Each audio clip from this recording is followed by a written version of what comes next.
Il y a un moment dans la vie, un moment presque invisible, pas un grand événement, pas un choc spectaculaire, pas quelque chose que l'on annonce aux autres, un instant simple, silencieux, presque banal.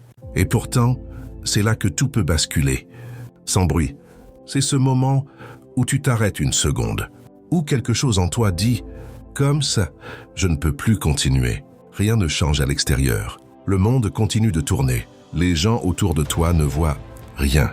Mais à l'intérieur, une porte s'entrouvre. C'est l'instant où tu comprends, sans pouvoir encore l'expliquer, que rester immobile coûte désormais plus cher que d'avancer. Avant, attendre était confortable. Maintenant, attendre devient lourd. Ce moment ne dure pas longtemps. Il passe vite. Parfois, on le laisse filer. Et la vie continue comme avant. Mais quand on le reconnaît, quand on ose l'écouter, alors même une décision minuscule peut changer la direction entière d'une existence. Parce que les grands tournants ne font pas de bruit. Ils n'arrivent pas avec des tambours. Ils arrivent comme une pluie fine, discrète mais persistante.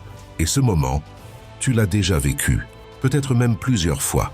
La seule question est, qu'as-tu fait de cet instant?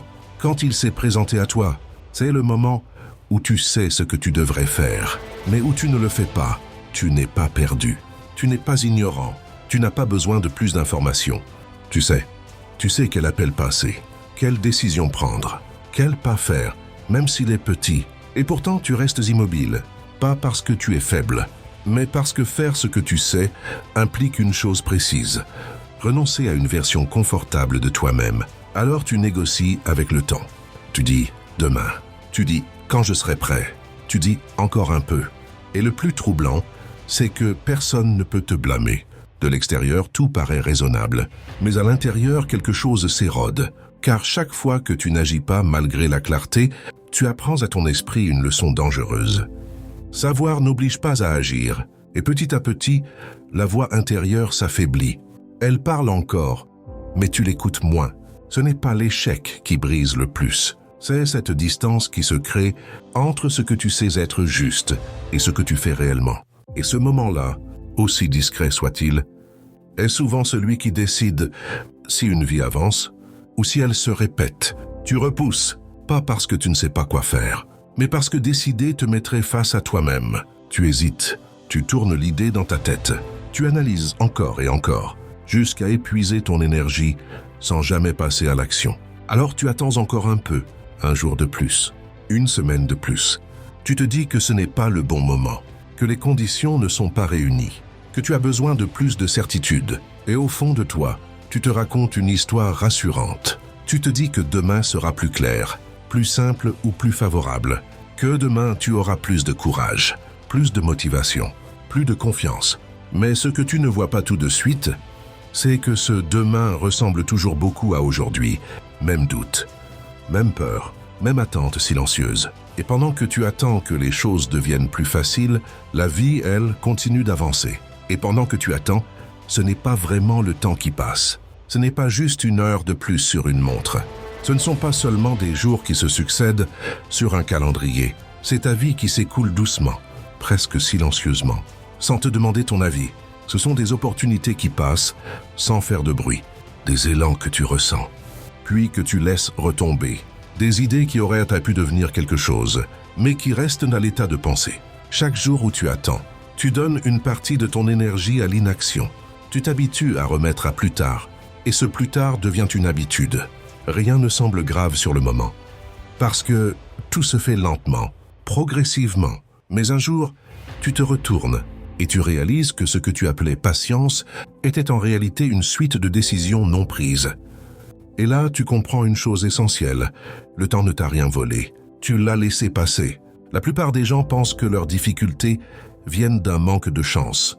Ils regardent autour d'eux et se disent que d'autres ont simplement eu plus de hasard favorable, la bonne rencontre au bon moment, la bonne opportunité au bon endroit. Ils pensent aussi que tout se joue sur les opportunités, qu'ils n'ont pas eu leur chance, qu'ils sont passés à côté de quelque chose sans trop savoir quoi. Alors ils observent les réussites des autres, ils comparent, ils expliquent, ils justifient, et souvent ils concluent que le problème vient des relations, du réseau, du soutien qu'ils n'ont pas eu, des portes qui ne se sont jamais ouvertes pour eux. Ces explications sont confortables parce qu'elles déplacent la responsabilité à l'extérieur. Elles donnent l'impression que tout dépend de facteurs incontrôlables. Mais ce que peu de gens osent regarder en face, c'est que derrière ces raisons apparentes, il y a presque toujours la même chose. Des décisions évitées, des choix repoussés, des engagements jamais pris. Ce n'est pas que la chance n'existe pas. Ce n'est pas que les opportunités ou les relations ne comptent pas, mais elles viennent presque toujours après. Après une décision, après un choix clair, après un moment où quelqu'un a cessé d'attendre que l'extérieur change et a commencé à agir de l'intérieur. Mais en réalité, quand on regarde de plus près, la racine est souvent la même. Ils ne décident pas parce qu'ils sont incapables, pas parce qu'ils sont moins intelligents, mais parce que décider les obligerait à sortir du flou confortable dans lequel ils se sont installés. Alors ils pensent réfléchir. Ils retournent le problème dans tous les sens. Ils accumulent des informations. Ils cherchent encore un détail de plus, un signe de plus, une certitude de plus. Mais au fond, ce n'est pas de la réflexion. C'est une fuite élégante. Ils croient analyser, alors qu'ils repoussent. Ils se donnent l'impression d'avancer, alors qu'en réalité ils font du surplace. Ils appellent ça de la prudence, de la sagesse, du bon sens. Mais bien souvent, c'est simplement de la peur. Une peur bien habillée, présentable, rationnelle en apparence. La peur de se tromper, la peur d'assumer les conséquences, la peur de découvrir que le problème n'était pas les circonstances, mais le manque de décision. Et tant que cette peur n'est pas reconnue, elle continue de diriger la vie. Dans l'ombre. Décider, c'est inconfortable. Pas parce que c'est compliqué, mais parce que c'est définitif. Une décision, ce n'est pas juste un choix abstrait. C'est un acte intérieur. Un moment où tu dis « voilà ce que je choisis ». Et surtout, voilà ce que je laisse derrière moi. Parce qu'une décision ferme une porte. Et tant que toutes les portes restent ouvertes, tu peux encore te raconter des histoires. Tu peux encore justifier ton immobilité. Tu peux encore dire que tu avais d'autres options. Mais quand une porte se ferme, il n'y a plus d'excuses. Il n'y a plus le confort du « on verra », plus le refuge du « ce n'était pas le bon moment », plus l'illusion que tu aurais pu faire autrement. Il ne reste que toi, face à ce que tu as choisi. Et c'est précisément pour ça que beaucoup hésitent. Parce qu'une décision enlève le droit de se plaindre. Elle enlève le droit de fuir. Elle enlève le droit de remettre la responsabilité ailleurs. Mais en échange, elle te rend quelque chose de bien plus précieux. Le pouvoir. La procrastination n'est pas de la paresse. Si c'était seulement de la paresse, il suffirait de se forcer un peu. Et tout irait mieux. Mais ce n'est pas si simple. La procrastination est une peur silencieuse. Une peur qui ne crie pas. Une peur qui ne se montre pas clairement. Elle se glisse doucement dans les pensées. Elle prend la forme d'une excuse raisonnable. D'une bonne raison d'attendre encore. C'est la peur de se tromper. De prendre une décision et de découvrir qu'on aurait dû choisir autrement. De regarder en arrière et de se dire « j'ai fait le mauvais choix ». C'est la peur d'échouer. Pas seulement d'échouer aux yeux des autres, mais d'échouer face à soi-même. De constater que malgré les efforts, ça n'a pas fonctionné. C'est aussi la peur d'être jugé. Le regard des autres, leurs attentes, leurs commentaires, parfois même silencieux. Ce poids invisible qui pousse à ne rien faire, plutôt que de risquer d'être critiqué. Et parfois, il y a une peur encore plus étrange, plus difficile à avouer. La peur de réussir, la peur de voir sa vie changer, de ne plus pouvoir revenir en arrière, de ne plus pouvoir se cacher derrière des excuses, parce que réussir oblige à assumer une nouvelle version de soi, une version plus visible, plus exposée, plus responsable. Alors on attend, on remet à plus tard, et on appelle ça patience, alors que c'est souvent la peur qui tient le volant. Alors on commence à négocier avec soi-même, pas à voix haute, mais à l'intérieur. On se parle doucement, on se rassure, on se donne des délais qui semblent raisonnables. On dit « je le ferai plus tard ». Pas parce qu'on ne veut pas le faire, mais parce que plus tard fait moins peur que maintenant. On dit « je dois encore réfléchir », comme si une pensée de plus allait soudain tout éclairer, comme si la réponse n'était pas déjà là, quelque part, au fond de nous. On dit aussi « je ne suis pas prêt ». Et cette phrase devient un refuge, un endroit confortable où l'on peut rester sans prendre de risques. Mais la vérité est simple, brutale parfois. Personne n'est jamais prêt. Il n'y a pas de moment parfait, pas de certitude totale, pas de feu vert magique qui apparaît quand tout est aligné. Ceux qui avancent n'attendent pas d'être prêts. Ils avancent malgré le doute. Ils font un pas, puis un autre. Et c'est seulement après avoir agi que quelque chose se met en place à l'intérieur. La clarté ne vient pas avant l'action, elle ne précède pas le mouvement. Elle en est la conséquence. Tu comprends en marchant, tu ajustes en avançant. Tu deviens plus sûr de toi en faisant. L'action éclaire ce que la réflexion seule ne peut jamais révéler. Ceux qui avancent dans la vie ont compris une chose essentielle, une vérité simple, mais difficile à accepter quand on hésite encore. Ils ne passent pas leur temps à attendre que tout soit parfait. Ils ne cherchent pas à éliminer chaque risque avant d'agir. Ils savent que l'immobilité coûte souvent plus cher que l'erreur. Ils prennent leurs décisions rapidement, non pas à la légère, mais avec confiance. Ils écoutent leur intuition. Ils analysent ce qui est nécessaire, puis ils tranchent. Et surtout, une fois la décision prise, ils ne passent pas leur temps à regarder en arrière. Ils ne changent pas d'avis au premier obstacle. Ils ne remettent pas tout en question au premier doute. Ils avancent. Ils ajustent, bien sûr. Ils apprennent. Ils corrigent quand l'expérience le demande vraiment. Mais ils ne confondent jamais adaptation et hésitation.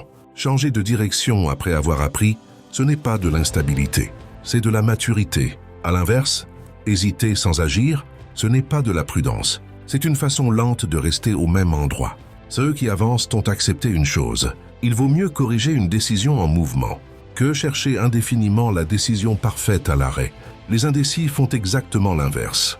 Ils prennent beaucoup de temps, parfois même des années. Ils réfléchissent encore. Ils comparent. Ils demandent des avis. Ils observent ce que font les autres. Ils veulent être sûrs. Ils veulent éviter l'erreur. Ils veulent la garantie que tout se passera bien. Mais au lieu de gagner en clarté, ils s'enferment dans le doute. Ils hésitent longtemps. Puis, dès qu'une petite difficulté apparaît, ils changent d'avis. Un obstacle devient un signal d'arrêt. Une critique devient une remise en question totale. Un moment d'inconfort devient la preuve qu'ils se sont trompés. Alors, ils reviennent en arrière. Ils modifient leur choix. Ils repartent dans une autre direction. Et à force de changer d'avis, ils n'avancent jamais assez loin pour voir un résultat. Ils ne restent jamais assez longtemps au même endroit pour que quelque chose puisse réellement pousser, comme une graine qu'on déterre chaque jour pour vérifier si elle grandit. À l'inverse, une décision ferme crée un mouvement, même imparfait, même hésitant au début. Et ce mouvement change tout, parce que le mouvement donne des réponses et il crée de l'élan. Il transforme la peur en action. Et plus tu avances, plus tu constates que tu es capable de faire face. C'est ainsi que naît la confiance. Pas avant, après. La confiance n'est pas une condition pour agir. Elle est une conséquence du mouvement. Il y a dans l'histoire humaine un exemple qui illustre cela avec une force incroyable. Un de ces moments où une décision ne concerne pas seulement l'instant présent, mais redéfinit entièrement ce qui va suivre. Un groupe d'hommes arrive sur une terre inconnue. Ils viennent de loin. Ils ont traversé la mer, portés par un espoir, mais aussi par une grande incertitude. Ils sont peu nombreux, fatigués, loin de tout ce qu'ils connaissent. Devant eux, il n'y a aucune garantie, pas de route tracée, pas de sécurité, seulement une terre étrangère, avec ses dangers visibles et invisibles. Face à eux, l'incertitude, le risque, l'inconnu total. Ils pourraient hésiter, répartir, attendre un signe. Ils pourraient en chercher une solution confortable, un compromis entre avancer et reculer. Mais à cet instant précis, ils comprennent que l'hésitation serait plus dangereuse que le risque lui-même. Et c'est là que tout se joue. Ils pourraient repartir, remonter à bord, faire demi-tour pendant qu'il en est encore temps. Ils pourraient fuir, choisir la sécurité de ce qu'ils connaissent déjà, même si ce monde-là ne leur promet rien de plus. Ils pourraient hésiter, attendre ou observer, chercher une solution qui leur permettrait d'avancer, sans vraiment s'engager. Toutes ces options existent, et c'est justement ce qui les affaiblit. Mais leur chef comprend quelque chose que les autres n'osent pas encore regarder en face. Tant qu'une issue de secours existe, l'esprit n'est jamais totalement présent. Alors il prend une décision radicale, silencieuse, sans discours inutile. Il ordonne de détruire les bateaux. À cet instant précis, tout bascule. Ce n'est pas seulement du bois et des voiles qui disparaissent, c'est l'idée même du retour en arrière. Plus de retour possible, plus de plan B, plus d'alternative confortable à laquelle s'accrocher quand la peur surgira. Soit ils gagnent, soit ils disparaissent.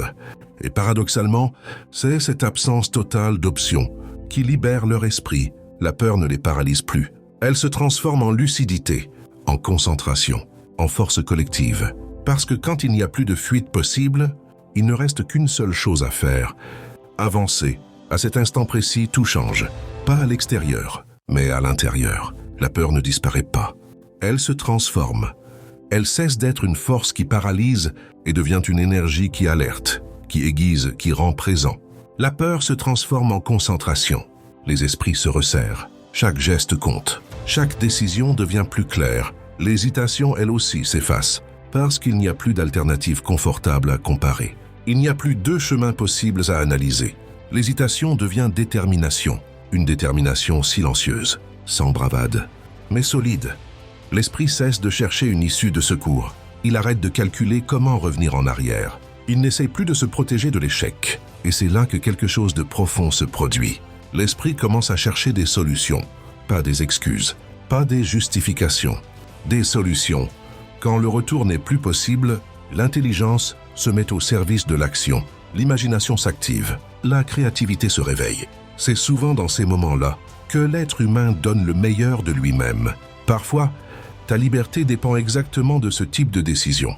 Pas d'un grand événement extérieur, pas d'un miracle, mais d'un choix intérieur clair, assumé. Une décision où tu cesses de négocier avec toi-même, où tu arrêtes de te laisser des échappatoires confortables, ces petites portes ouvertes qui te rassurent, mais qui t'empêchent de t'engager pleinement. Ces échappatoires ont souvent un visage familier, un plan B que tu dis provisoire, une sécurité que tu maintiens au cas où, une ancienne version de toi que tu refuses de quitter complètement. Cesser de garder un pied dans l'ancien monde, c'est accepter de perdre certaines certitudes, c'est renoncer à des habitudes qui rassurent, même si elles t'étouffent lentement. Mais tant que tu restes entre deux mondes, tu ne construis rien de solide. Tu n'avances pas vraiment. Tu flottes. La liberté ne naît pas dans l'entre-deux. Elle naît quand tu assumes pleinement une direction. Même si elle te fait peur, même si elle te met face à l'inconnu. Parce qu'au fond, ce ne sont pas les décisions radicales qui enferment. Ce sont les demi-décisions qui prolongent la prison. Regarde honnêtement ta vie, pas à travers ce que tu montres aux autres, mais à travers ce que tu sais déjà, au fond de toi. Pose-toi la question sans te juger, sans te justifier, simplement avec lucidité. Où gardes-tu encore tes bateaux derrière toi? Peut-être est-ce un travail que tu dis vouloir quitter. Tu en parles parfois, tu y penses souvent, mais tu continues de le sécuriser mentalement, comme un filet invisible sous tes pas. Tu te dis que ce n'est pas le bon moment, que tu as encore besoin de stabilité, que plus tard tu verras.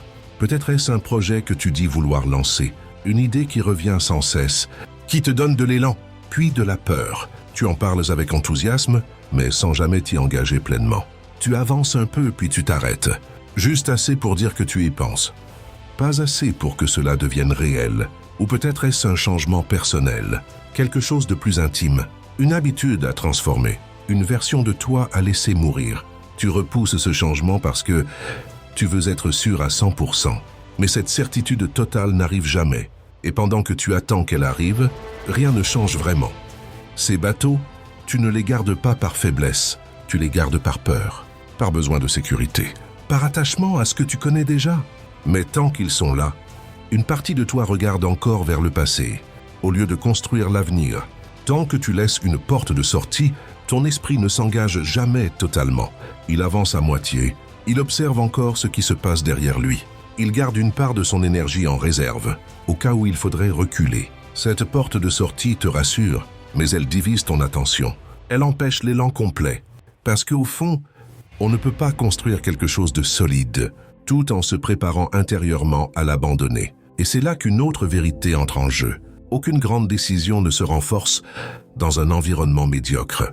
L'esprit humain est influençable. Chaque parole entendue, chaque regard, chaque ambiance. Et ce n'est pas une faiblesse, c'est une loi. Nous sommes des êtres de résonance. Nous absorbons ce qui nous entoure, souvent sans même nous en rendre compte. Un environnement tiède affaiblit les décisions fortes. Un entourage sceptique érode lentement la détermination, pas par méchanceté, par contagion.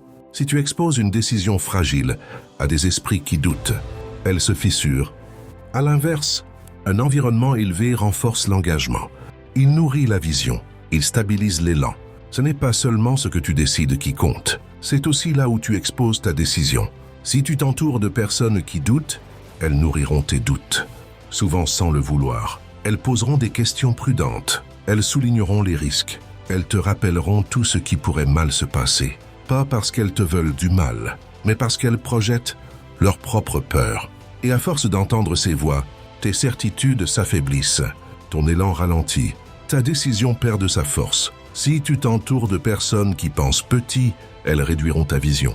Elles ramèneront tes idées à ce qu'elles connaissent, à ce qui leur semble possible. Elles te diront « Reste réaliste, ne vise pas trop haut, sois prudent ». Et peu à peu, tu commenceras toi-même à réduire tes rêves pour qu'ils tiennent dans le cadre des autres. Mais si tu choisis consciemment un cercle de grands esprits, quelque chose change. Ces personnes ne nient pas les difficultés, mais elles voient plus loin.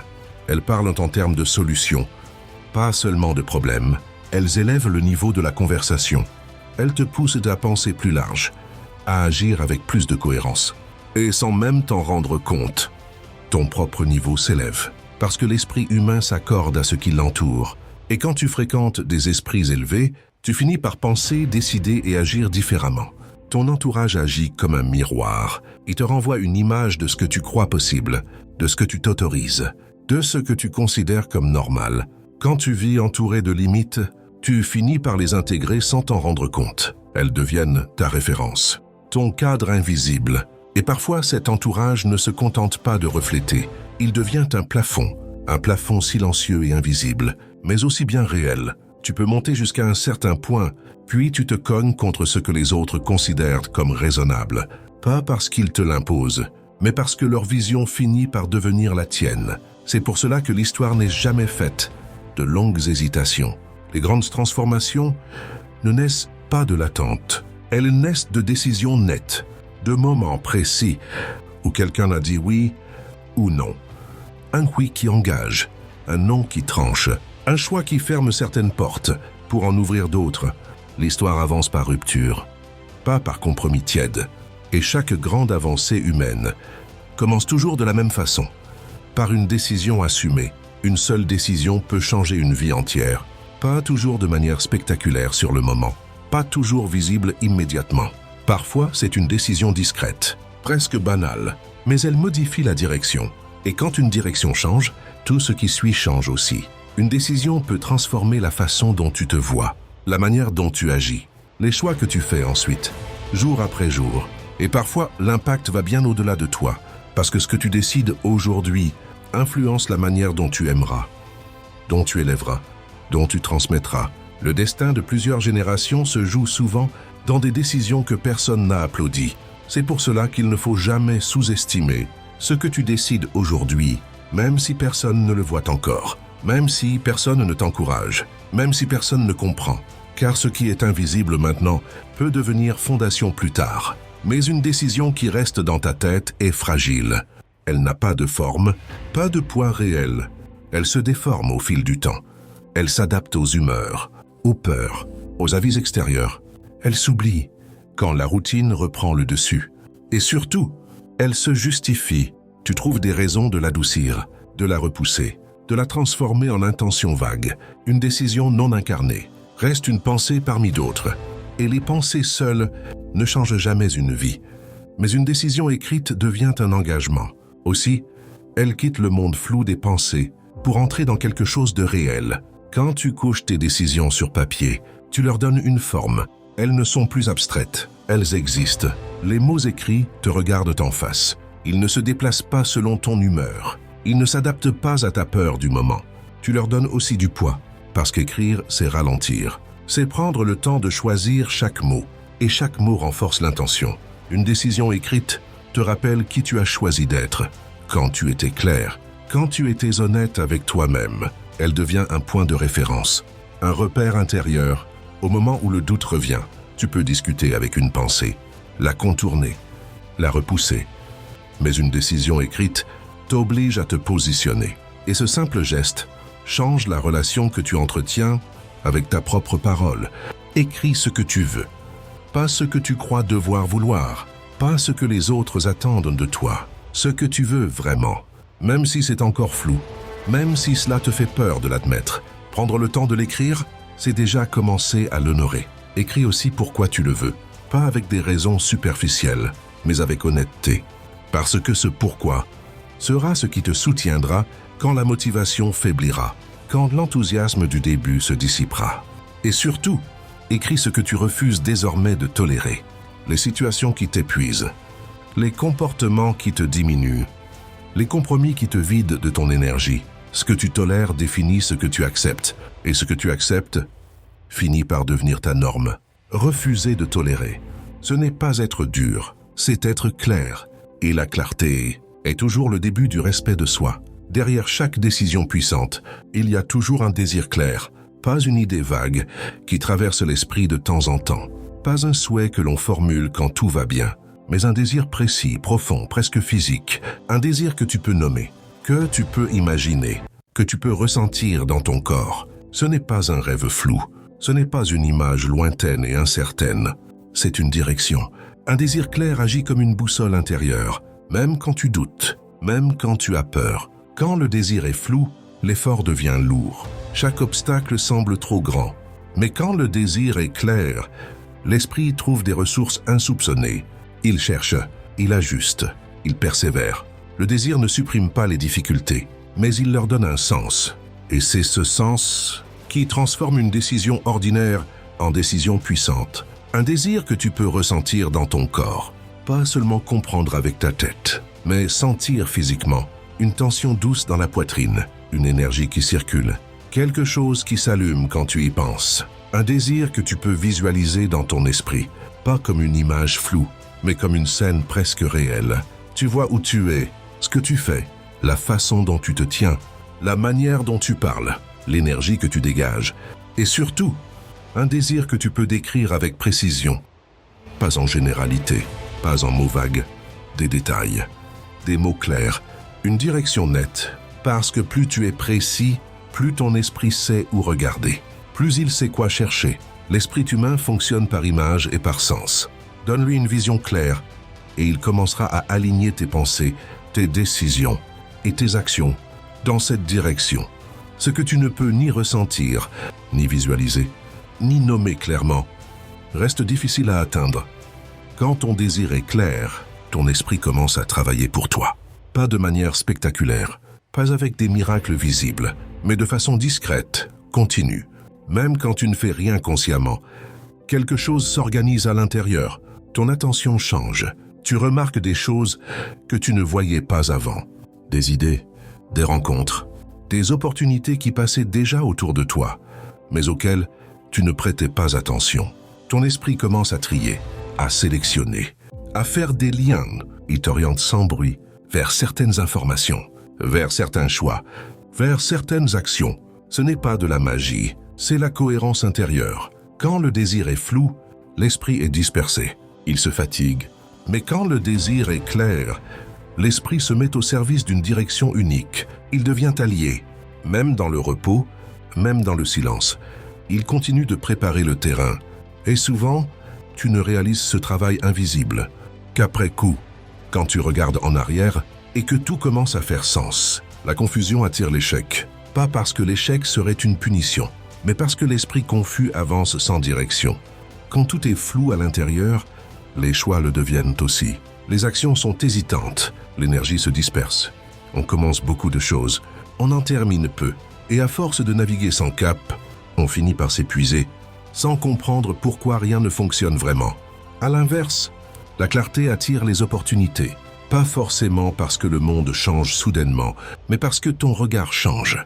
Quand tu sais ce que tu veux, tu reconnais ce qui peut t'y conduire. Tu discernes plus vite, tu dis non plus facilement. La clarté agit comme un filtre. Elle simplifie, elle aligne. Et c'est là qu'une vérité profonde apparaît. Tu ne deviens pas ce que tu espères. L'espoir seul n'a jamais transformé une vie. Il console, il apaise, mais il ne construit pas. Tu deviens ce que tu décides d'être, ce que tu choisis. Encore et encore. Même quand c'est inconfortable, l'identité ne se révèle pas dans les souhaits, mais dans les décisions répétées. Chaque décision façonne ton identité. Pas seulement les grandes décisions visibles, mais aussi les petites, silencieuses, quotidiennes. À chaque fois que tu choisis, tu envoies un message à ton esprit. Voilà qui je suis. Tes décisions deviennent des habitudes. Tes habitudes deviennent une manière d'être. Et cette manière d'être finit par te définir. Chaque non te protège ou t'éloigne. Dire non, parfois, c'est poser une limite saine, c'est te préserver, c'est refuser ce qui ne te respecte plus. Mais dire non peut aussi être une fuite, un refus déguisé, un moyen d'éviter l'inconfort du changement. Tout dépend de l'intention. Chaque oui t'engage. Il te lie à une direction, à une version de toi-même. Dire oui, c'est accepter la responsabilité de ce qui suit. C'est sortir du rôle de spectateur. Et à force de dire oui à certaines choses et non à d'autres, tu sculptes ta vie. Pas en un jour, mais décision après décision. La procrastination te vole le présent. Pas brutalement, pas en une seule fois. Elle le grignote. Minute après minute, jour après jour. Pendant que tu remets à plus tard, la vie ne t'attend pas. Les occasions passent. L'élan s'éteint. La procrastination te donne l'illusion du confort, mais elle t'enlève la maîtrise. À l'inverse, la décision te rend le pouvoir. Même une décision imparfaite. Même une décision qui fait peur. Parce qu'au moment où tu décides, tu reprends ta place. Tu redeviens acteur et non plus spectateur de ta propre vie. Alors aujourd'hui, ne promets rien à personne. Ne fais pas de grandes déclarations. Ne cherche pas l'approbation, mais prends une décision claire. Une seule, pas 10. Pas pour toute la vie. Une décision suffisamment forte pour te remettre en mouvement. Parce que parfois, une seule décision honnête vaut plus que 1000 intentions repoussées. Et honore-la. Pas quand c'est facile, pas seulement quand tu es motivé. Honore-la quand le doute revient, quand l'enthousiasme du début s'estompe, quand personne ne regarde. Honorer une décision, ce n'est pas être parfait. C'est rester fidèle à l'intention que tu avais quand tu étais clair. Parce que ta vie ne changera pas par hasard. Elle ne se transformera pas grâce à une circonstance extérieure, ni grâce à un coup de chance. Elle changera le jour où tu décideras qu'elle doit changer. Le jour où tu cesseras d'attendre que le monde te donne la permission. Le jour où tu prendras la responsabilité de ce que tu veux devenir. Ce jour-là, même si rien ne semble encore différent à l'extérieur, tout aura déjà commencé à changer à l'intérieur. Et c'est toujours ainsi que les vraies transformations commencent. Si ce message a résonné en toi, ce n'est pas un hasard. C'est que quelque chose en toi était déjà prêt à entendre ces mots. Pas pour être convaincu, mais pour être réveillé. Et si tu ressens ce besoin de nourrir ton esprit chaque jour, pas avec du bruit, pas avec des promesses vides, mais avec de la sagesse, de la clarté et de la conscience, alors sache que tu n'es pas seul. Il existe un chemin fait de petites prises de conscience quotidiennes, de rappels simples, de moments de lucidité, un espace où l'on ne t'impose rien, mais où l'on t'invite à réfléchir, à ressentir, à décider autrement. Abonne-toi à Sagesse du jour, pas par habitude, pas par automatisme, mais comme un choix conscient, un rendez-vous avec toi-même. Parce que chaque jour est une nouvelle occasion, une occasion de voir plus clair, de penser autrement, de décider différemment. Chaque jour est une chance de ne plus laisser le hasard décider à ta place, de reprendre un peu plus de pouvoir sur ta vie, un pas à la fois. Si ces mots t'ont parlé aujourd'hui, ils peuvent continuer à t'accompagner demain. Et peut-être qu'un jour, tu regarderas en arrière et tu comprendras que cette simple décision, prise ici, maintenant,